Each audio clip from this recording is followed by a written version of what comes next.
In the 1800s, almshouses were erected for the old, the poor, the widowed. This provided them with a home if their families were not able to. In Meath, we have at least 3 almshouses. One here at Kildalkey, there was one in Athboy, and another one at Dowth. They were run by a set of trustees who ensured that monies left by landlords was used for that specific purpose. In 1832, Thomas Hodgins, a major landowner in Kildalkey, bequeathed £1,000 for the erection of almshouses and £60 per annum for the inmates, who must be natives of the parish. Thomas lived at Newtown House, Blackrock in Dublin, and had been a timber and rope merchant, but also developed a glass works at Ringsend. His son Robert, who lived at Beaufort, Blackrock, inherited the Kildalkey estates. The £1,000 was not enough to construct the almshouses, so the other major landlord in the area, Lord Darnley, had to contribute to the erection of the building. Dating to 1856, the building was variously described as catering for either 25 men and 25 women, or 50 men and 50 women, but it never held those numbers. In 1871, there were 5 men and 1 woman in residence. In 1901, there was only 1 old woman living in the almshouse. By 1909, the initial investment of £1,000 had increased in value to 1,664. The almshouses were used as a school from 1888 until the current school was opened in 1931, and again more recently before the new school was erected. In 1930, the trustees of the Hodgins charity said that Irish language classes could not be held in the almshouses as they did not meet the original objectives of the charity, which was to provide housing for the poor. Yet by 1939, the local county committee of agriculture was holding classes on vegetable growing in the building.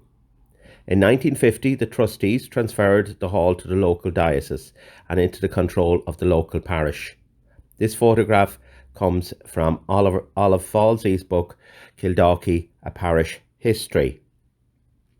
In 1951, a new hall was opened and named St. Dempna's Hall. It had its own lighting plant, as electricity had not yet reached Kildalkey. A new hall was constructed to the rear of the almshouses in 1974, and the hall underwent major refurbishments in 2007. In 1798, 3 almshouses were erected in Athboy by the local landlord, Lord Darnley. They were wretchedly built and were left in an unfinished state for some time. They were inhabited, and there was even a grocer's shop kept in one. The 3 almshouses provided apartments for 12 poor widows who each had an annual allowance of £5 5 shillings, with a garden and 10 kishes of turf from the landlord. In 1837, Lord Darnley also supported about 43 out-pensioners who received weekly allowances.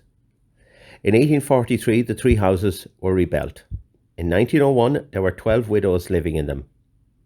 Demand for housing was reduced by the 1960s, and in 1966 the almshouses were acquired by Meath County Council, and the transfer was signed by Reverend O'Byrne and Garrett Tyrrell. The council intended to use the building as a community centre, courthouse and library, and indeed it did house a library for a short period.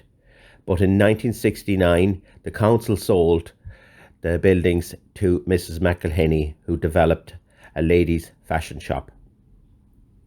In 1826, Lord Netterville of Dowth, near Slane, left 60 acres for the building of an almshouse for widows and orphans at Dowth.